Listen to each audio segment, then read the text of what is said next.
कभी कभी वो रात और वो मंजर याद आता है तो मेरा दिल दहल उठता है। आखिर वो क्या था? वो महज मेरा कोई ख्वाब था या हकीकत जिसे मैं आज तक भूल नहीं सका। जब कभी वो वाकया मेरे सामने आता है तो खौफ के मारे आज भी मेरे रोंगटे खड़े हो जाते हैं। उस रात की सारी घटना मेरी आंखों के सामने एक फिल्म की तरह चलने लगती है। भयानक और अंधेरी रात, ऊपर से सुनसान इलाका, बड़ा सा उजाड़ कमरा, फिर कंडक्टर की लाश। उसकी लाश का यूं मिलना, ना जाने उस रात क्या होने वाला था, लेकिन हम उस रात सच में बच गए। अगर वो ना होता तो शायद हम सब भी उस कंडक्टर के साथ अपनी जान से हाथ धो बैठते। लगभग 20 साल पहले की बात है। मैंने अपने परिवार के साथ जयपुर घूमने का प्रोग्राम बनाया। बेटा बहुत दिनों से जिद कर रहा था कि पापा मुझे राजस्थान घूमने ले चलिए। सो मैं उसकी बात मानकर उसे जयपुर घुमाने को राजी हो गया। मैं, मेरी पत्नी रीमा और बेटा संयम घर से जयपुर के लिए रवाना हो गए। हमने 2 दिन में पूरा जयपुर घूम लिया, लेकिन मेरे पास अभी 2 दिनों की छुट्टी बची और भी थी, तो मैंने सोचा क्यों ना अजमेर शरीफ भी होकर आते हैं। क्योंकि हमारी ये प्लानिंग अचानक हुई थी तो हमें जल्दबाजी में बस का सहारा लेना पड़ा। उस बस में और भी यात्री थे, खासकर बुजुर्गों की संख्या ज्यादा थी। हमारी जैसी केवल एक ही फैमिली थी बस में। यात्री भी बहुत कम थे क्योंकि बस भी थोड़ी खजाड़ थी, इसलिए शायद इसमें ज्यादा लोग नहीं बैठे होंगे। करीब रात के 8 बजे बस अपनी मंजिल की ओर रवाना हो चली। हम तीनों अपनी अपनी सीटों पर टेक लगाकर बैठे। संयम तब तक सो गया, लेकिन मुझे और रीमा को बीच बीच में हल्की झपकी सी आ जाती। एक तो वीरान और अनजानी जगह, ऊपर से खजाड़ा बस में मुझे अनकंफर्टेबल लग रहा था। ड्राइवर को भी शायद बहुत जल्दी थी मंजिल तक पहुंचने की, इसलिए वो भी बस को काफी तेज भगा रहा था। अंदर से डर भी लग रहा था कि कहीं वो बस को ठोक ना दे, क्योंकि अंधेरा घना था, साथ में सुनसान सड़क के किनारे जिन पर ना कोई घर दिख रहा था और ना ही सड़क पर इक्का दुक्का वाहन दिखाई दे रहे थे। कुछ बुजुर्गों ने ड्राइवर को टोका भी कि बस की रफ्तार जरा धीमी करो। कुछ समय तक तो उसने बस को धीमी रफ्तार में चलाया, लेकिन फिर कुछ देर के बाद फिर से उसने रफ्तार बढ़ा दी। एक बुजुर्ग ने फिर से उस ड्राइवर को टोका कि इस बस की रफ्तार थोड़ा कम करो, लेकिन मना करने के बावजूद फिर से ड्राइवर ने रफ्तार बढ़ा दी। तब ड्राइवर ने जवाब दिया, अंकल जी जो मैं कर रहा हूँ वो बिल्कुल ठीक कर रहा हूँ। मैंने सुना है कि ये इलाका अच्छा नहीं है, बहुत ज़्यादा खतरा है इस जगह पर, और जितना जल्दी हो सके हम इससे निकल जाए तो उतना अच्छा है। ड्राइवर की बात सुनकर सबने कहा ठीक है। बस तेज रफ्तार से आगे बढ़ ही रही थी कि तभी एक तेज आवाज के साथ बस का थोड़ा संतुलन गड़बड़ाया और बस थोड़ी दूर बढ़ी और रुक गई। अब सब सकपका गए कि अचानक क्या हो गया। इतना खतरनाक इलाका और बस का रुकना, किसी का भी डर लग जाए।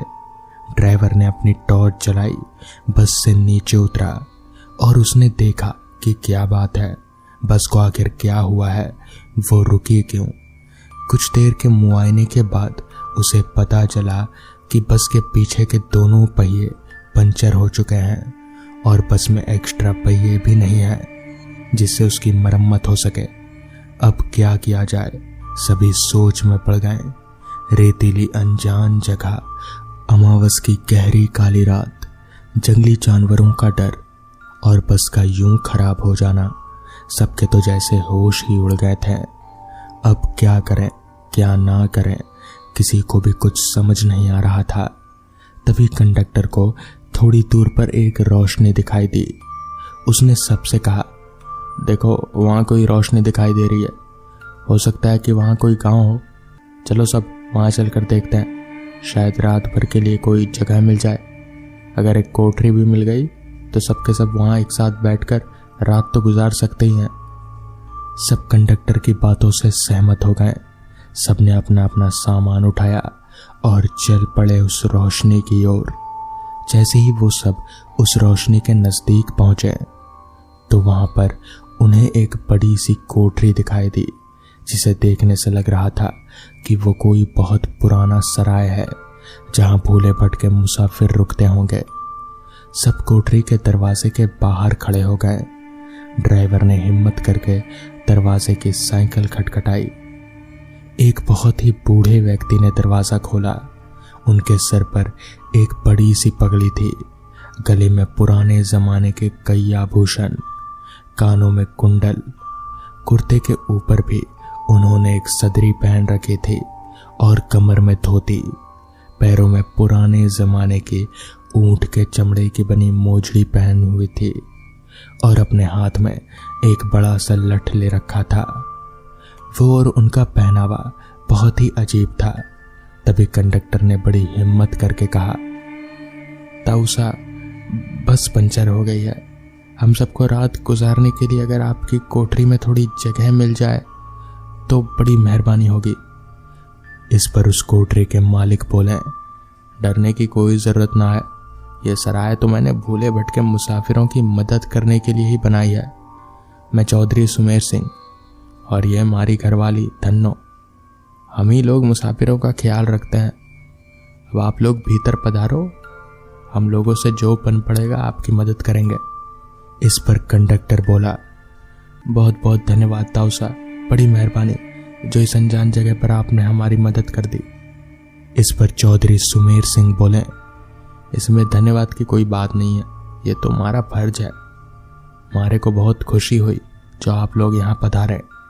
यह रहा पानी से भरा मटका, इस बड़ी सी डलिया में पूरी रखी है और उस बड़ी सी बटलोई में आलू की तरकारी होगी। यह रहे पत्तल और आप सब अपना अपना खाना परोस लीजिए। महिलाएं धन्नों के पास चली जाएं और पुरुष मेरे साथ आएं। जल्दी सब खाना खा लो और जिसे बाहर का काम निपटाना हो वो निपटाए, क्योंकि 12 बजे के बाद कोई भी बाहर नहीं निकलने देगा और ना ही मैं किसी को बाहर निकलने दूंगा और कोई भी इसका कारण नहीं पूछेगा। सबके पास अपनी अपनी हाथ कड़ी होगी। समय के अनुसार काम करके सोने के लिए लेट जाओ। ये रहे कंबल, सब बिछा लो। हम सब ने सुमेर चौधरी की सारी हिदायतों के अनुसार काम किया और कंबल बिछाकर लेट गए। जिनके पास अपने अपने शॉल और चादर थे वो ओढ़ कर लेट गए। चूंकि मेरे पास ओढ़ने वाला बड़ा कंबल था, इसलिए मैंने अपने बेटे को साथ सुला लिया और मेरी पत्नी औरतों के साथ अपना शॉल ओढ़ कर लेट गई। चौधरी जी ने एक बार फिर सबको बाहर ना जाने की हिदायत दी और सबको सोने को कहा। लगभग 12 बजे के बाद न जाने कंडक्टर को क्या सूझी, उसे बीड़ी पीने की तलब लगी और वो बाहर जाने लगा। चौधरी जी ने उसे बहुत रोका लेकिन वो नहीं रुका। कंडक्टर के बाहर जाने के बाद चौधरी जी ने जल्दी से कोठरी के किवाड़ बंद किए और साथ में पटरे की मदद से किवाड़ को मजबूती से बंद कर दिया कि कोई भी भीतर ना आ सके, और सारे रोशनदान और खिड़कियों को भी बंद कर दिया। कुछ देर के बाद बाहर से बहुत बुरी बुरी और डरावनी आवाजें आने लगी। साथ में कंडक्टर की भी आवाज सुनाई दी। वो चिल्ला चिल्ला कर मदद मांग रहा था। कोठरी के कुछ लोग कंडक्टर की मदद के लिए बाहर जाने लगे, लेकिन चौधरी जी ने उन्हें ये कहकर रोक दिया कि अगर सब लोग बाहर गए तो सबके सब मारे जाएंगे। वो शैतान भीतर आ गया तो हम में से कोई भी जिंदा नहीं बचेगा। सब अपनी जान के बारे में सोचकर पीछे हट गए। फिर चौधरी जी ने सबसे कहा कि सब अपनी अपनी जगह पर लेट जाएं, और उसकी बात मानना हम सब की मजबूरी थी। हम सब ने वही किया जो चौधरी जी ने कहा। 1 आध घंटे बाद सबको नींद आ गई। हम सब सुबह जगे। वहां का मंजर देखकर हम दंग रह गए। हम सब रेत पर लेटे थे और वहां से कोठरी गायब थी। केवल हम लोग का सामान पड़ा था। वहां तो समाधियां बनी थी जिन पर चौधरी सुमेर सिंह और धन्नो सिंह लिखा था। हम ये सब देखकर हैरान थे कि आखिर रात को क्या हुआ था, वो ख्वाब था या हकीकत। तभी वहां से एक चरवाहा अपनी भेड़ों के साथ निकला। उसको हम लोगों ने सारी बातें बताई तो उसने बताया कि यहाँ पर बहुत समय पहले एक सराय हुआ करता था, जिसकी रखवाली चौधरी सुमेर सिंह और उनकी पत्नी धन्नो किया करते थे। और उन दोनों के स्वर्गवास के बाद आज भी उनकी आत्माएं भटके हुए मुसाफिरों की मदद करने के लिए आती है। इस इलाके में बहुत से शैतानी आत्माएं रहती हैं जो लोगों का कत्ल कर देती हैं, लेकिन सुमेर सिंह और उनकी पत्नी अच्छी आत्माएं हैं, इसलिए वो लोगों की मदद करने आ जाते हैं। ये सब कहकर वो चरवाहा वहां से निकल गया, लेकिन हम सबके मुंह और आंखें खुली की खुली रह गईं। फिर हम सब ने अपना अपना सामान उठाया और बस की ओर आए तो देखा कि वहां कंडक्टर की लाश लहूलुहान पड़ी थी। वो सब देखकर हम सबका दिल दहल गया। थोड़ी देर के इंतजार के बाद वहां से एक दूसरी बस गुजरी और हम सब उस पर बैठकर अपनी मंजिल को रवाना हो गए। तो दोस्तों, ये थी आज की पहली कहानी। तो चलिए बढ़ते हैं आज की दूसरी कहानी की ओर। बारिश बहुत ही तेजी से लगातार बरसे जा रही थी। मैं और मेरा दोस्त सुमित, हम दोनों मेरे घर पर थे और यहाँ वहाँ की बातें कर रहे थे। दरअसल सुमित का घर यहीं पास ही में है और सुमित मेरे घर आता जाता रहता है। अभी हम दोनों यहाँ वहाँ की बातें कर ही रहे थे कि तभी सुमित ने मुझसे कहा, भाई यार चल कहीं घूम कर आते हैं, तेरी कार से इस मौसम में घूमने का मजा आएगा। सुमित की बात में दम तो था। इस तरह से बारिश में ड्राइविंग का मजा ही अलग होता है और एक तरह से ये एक एडवेंचर भी हो जाएगा, तो काफी मजा आएगा। ये सोचकर मैंने सुमित को हाँ बोल दिया। फिर क्या था, हम ज्यादा कुछ सोचे समझे बगैर कार लेकर निकल पड़े। बारिश की रफ्तार तब बहुत ही ज्यादा थी। हवाएं लगातार एक ही सुर में बहे जा रही थी। इसी बीच मैंने जब एक नजर घड़ी की तरफ देखा तो वक्त हो रहा था रात के 11:15 बजे का। रात तो काफी हो चुकी थी, रास्ता भी पूरी तरह से खाली था। अब ये रात का असर था या बारिश के कारण था, ये नहीं पता, मगर रास्ते पर हमारी कार के अलावा दूसरी कोई गाड़ी नहीं थी। मैं गाड़ी चला तो रहा था, मगर कार चलाने में मुझे काफी दिक्कतों का सामना भी करना पड़ रहा था, क्योंकि बारिश के कारण सामने का कुछ भी साफ तौर पर दिख नहीं रहा था। अभी मैं गाड़ी चला ही रहा था कि तभी मेरी बगल वाली सीट पर बैठे सुमित ने मुझसे कहा, तू गाड़ी चला तो रहा है, पर हम लोग जाएंगे कहाँ? इस पर मैंने कहा, पता नहीं। क्यों, तू क्या बोल रहा है, कहाँ चलना चाहिए? इस पर सुमित बोला, पहाड़ी के पीछे वाले रास्ते पर चले क्या? तो सुमित की बात पर मैंने कहा, वो सुनसान रास्ता, चल वहीं चलते हैं, मजा आएगा। जिसके बाद मैंने कार को उस रास्ते की ओर मोड़ लिया। पहाड़ी के पीछे वाला रास्ता, उस रास्ते के बारे में लोगों का कहना है कि रात में वहां जाना खतरे से खाली नहीं है। लोग यहां तक कहते हैं कि उस रास्ते पर आत्माओं का बसेरा है। हालांकि किसी ने भी उन आत्माओं को अपनी आंखों से नहीं देखा है, बस लोगों का ये मानना है।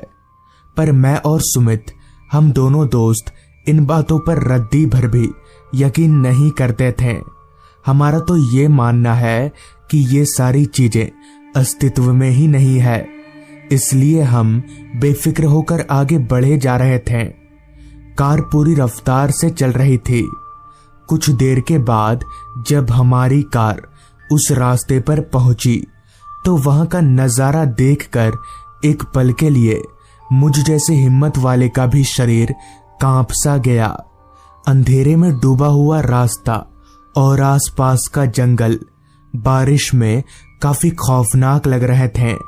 फिजा में रोशनी का कोई नामो निशान नहीं था, बस बीच बीच में बिजली चमकने की रोशनी ही आसपास का ही सब कुछ दिखा पा रही थी, वरना गाड़ी की हेडलाइट के अलावा और कुछ भी नहीं था। अभी मैं कार चला ही रहा था कि तभी बगल वाली सीट पर बैठे सुमित ने कहा, भाई ये रास्ता आज कुछ ज्यादा डरावना नहीं लग रहा है। मतलब मैं इस रास्ते पर कभी कदार आता हूं, पर इतना डरावना नहीं लगता। आज थोड़ा ज्यादा लग रहा है ना? सुमित की बात में दम तो था, रास्ता थोड़ा ज्यादा ही डरावना लग रहा था, मगर फिर हमने ये कहकर बात को टाल दिया कि शायद बारिश के कारण ऐसा होगा, और हम तेजी से उस रास्ते पर आगे बढ़ने लगे। बारिश अभी भी बहुत ही तेजी से बरस रही थी। साथ ही साथ पिछले 2-4 मिनटों से हवाओं की रफ्तार भी काफी ज्यादा हो रही थी, जैसे सब कुछ उड़ा ले जाएंगी। रास्ते के किनारे खड़े पेड़ हवाओं के कारण रास्ते की तरफ झुक जा रहे थे। लग रहा था कि अभी रास्ते पर गिर पड़ेंगे। इतने में ही सुमित बोला, सुन, गाड़ी को जरा साइड में लगा दे, इतनी हवाओं के बीच आगे जाना सही नहीं रहेगा। मुझे भी सुमित की बात ठीक लगी। पता नहीं कब कौन सा पेड़ गाड़ी के ऊपर गिर जाए। इससे अच्छा यही होगा कि गाड़ी को एक साइड पर कर देना। लिहाजा मैंने सुमित की बात मानकर गाड़ी को रास्ते के किनारे एक साइड में लगा दिया और गाड़ी के सभी खिड़की दरवाजे बंद करके हम लोग अंदर ही बैठ गए और भगवान से ये मनाने लगे कि कहीं कोई पेड़ गाड़ी के ऊपर न गिर जाए। कुछ देर के बाद बारिश तो नहीं रुकी, मगर हवाओं की रफ्तार काफी कम हो गई, जिस पर मैंने सुमित से कहा, अब चलना चाहिए, हवा नहीं चल रही अब। सुमित ने अपना सिर हाँ में हिलाया, जिसके बाद मैं चाबी घुमाकर गाड़ी स्टार्ट करने की कोशिश करने लगा, मगर ये क्या, मेरी कार चालू हो ही नहीं रही थी। मैंने 5-10 बार और कोशिश की, मगर तब भी कोई फायदा नहीं हुआ। गाड़ी ज्यों की त्यों ही बंद पड़ी रही, जिस पर सुमित ने कहा, क्या हो गया भाई? गाड़ी को तूने तो परसों ही सर्विसिंग करवाई थी, फिर आज बंद क्यों हो गई गाड़ी? सुमित की बात तो सच थी। गाड़ी की सर्विसिंग तो मैंने परसों ही करवाई थी। फिर अब ये गाड़ी का कौन सा नया नाटक है, मुझे जरा भी समझ में नहीं आ रहा था। बहुत कोशिश करने के बाद भी जब गाड़ी चालू नहीं हुई तो मैंने सुमित से कहा, तू जाएगा जरा आसपास से कोई मदद लेकर आएगा? तो इस पर सुमित बोला, अबे पागल, फोन है ना तेरे पास, फोन कर ले किसी को। मेरी जान में जान आई। मैंने तुरंत अपनी जेब से फोन निकाला और किसी को फोन मिलाने जा ही रहा था कि तभी मेरी नजर फोन के नेटवर्क पर गई, तो मैंने देखा कि फोन में नेटवर्क का नामो निशान नहीं है। मेरी परेशानी और भी ज्यादा बढ़ गई। मैंने ये बात सुमित को बताई तो सुमित भी काफी परेशान हो गया, और चूंकि सुमित अपना फोन मेरे घर पर ही छोड़ आया था तो हम डबल फंस चुके थे। जिस पर मैंने सुमित से कहा, भाई अब तो मदद लाने जाना ही पड़ेगा, या तू जा या फिर मैं चला जाता हूँ। इस पर सुमित बोला, मैं ही जाता हूँ, तू गाड़ी में बैठ, छाता वाता है कुछ? चूंकि गाड़ी के अंदर मैं हमेशा एक छाता रखता था तो मैंने वो छाता सुमित को दे दिया, जिसके बाद सुमित छाता लेकर निकल पड़ा किसी मदद की तलाश में। अब मैं उस जगह पर बिल्कुल अकेला हो चुका था।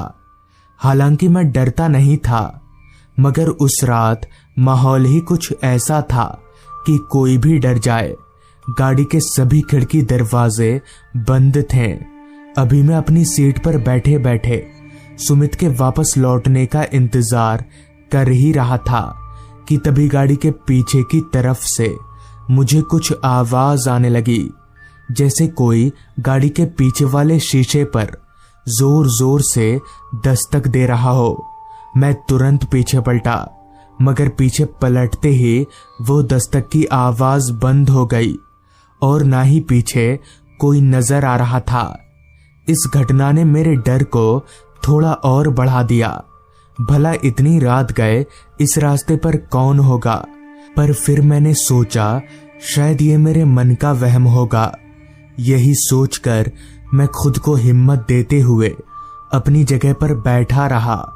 अभी मैं उस घटना से पूरी तरह से उबरा भी नहीं था कि तभी फिर एक बार मुझे मेरे कानों में दस्तक की आवाज आने लगी।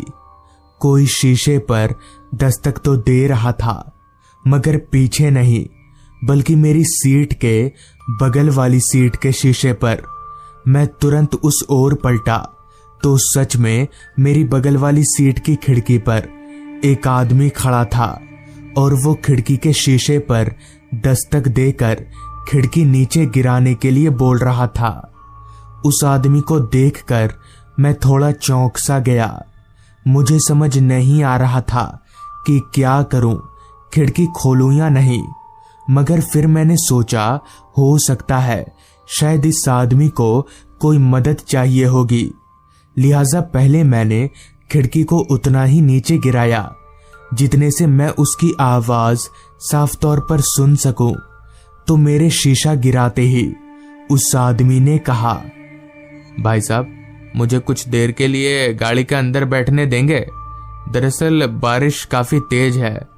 उसकी बात सुनकर मैंने गाड़ी का दरवाजा अनलॉक किया। दरवाजे से होकर वो आदमी मेरी बगल वाली सीट पर आकर बैठ गया। उस आदमी का चेहरा आम इंसानों से कुछ अलग सा था, पर मैंने इस बात पर उतना ध्यान नहीं दिया। तभी उस आदमी ने मुझसे पूछा, आप इतनी रात गए इस रास्ते पर क्या कर रहे हैं? तो इस पर मैंने जवाब दिया, जी वो क्या है कि हमारी गाड़ी खराब हो गई है। मेरा एक दोस्त मदद लाने गया है, पर आप इस रास्ते पर क्या कर रहे हैं? इस पर उस आदमी ने कहा, जी मैं तो यहीं पर रहता हूँ, इसी रास्ते पर। कभी किसी की गाड़ी में बैठ जाता हूँ तो कभी किसी के पीछे पीछे उसके घर चला जाता हूँ। उस आदमी की ये बात मुझे बड़ी अजीब लगी कि भला ये कौन है जो सबके पीछे पीछे घर चला जाता है। जिस पर मैंने उस आदमी से पूछा, आपको कोई कुछ बोलता नहीं? आप पीछे पीछे घर चले जाते हैं तो? इस पर वो आदमी बोला, मैं बहुत कम लोगों को दिखता हूँ जैसे आपको दिखा। उस आदमी की बेतुकी बातों को सुनकर अभी मैं परेशान हो ही रहा था कि तभी मेरी नजर नीचे उस आदमी के पैरों की तरफ गई।